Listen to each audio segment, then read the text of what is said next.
Fil-lejla ta' bejn il-ġimgħa u s-sibt, 6 żgħażagħ kienu involuti f'inċident ta' traffiku b'diversi ambulanzi jieħdu l-żgħażagħ l-isptar biex jirċievu l-kura meħtieġa.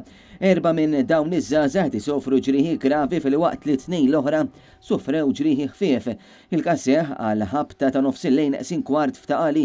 Fi stqarrija l-Pulizija qalet li vettura ta' tip Toyota Tercel misjuqa minn żagħżugħ ta' 18-il sena Missiġġiewi ħabtet ma' qarblu. Fil-karozza ma' sewwieq kien hemm ukoll żagħżugħ minn Ħażebbuġ u ieħor minn Ħalqormi, it-tnejn ta' 18-il sena u tfajla ta' 18-il sena minn Ħalaxaq flimkien ma' żewġ tfajliet oħra ta' 16-il sena Missiġġiewi. Fuq il-post isejjaħ tim mediku membri mid-Dipartiment tal-Protezzjoni Ċivili sabiex jagħtu l-ewwel għajnuna.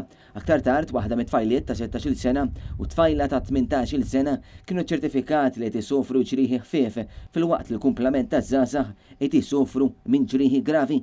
L-investigazzjonijiet mill-Pulizija dwar dan l-inċident għadhom għaddejjin.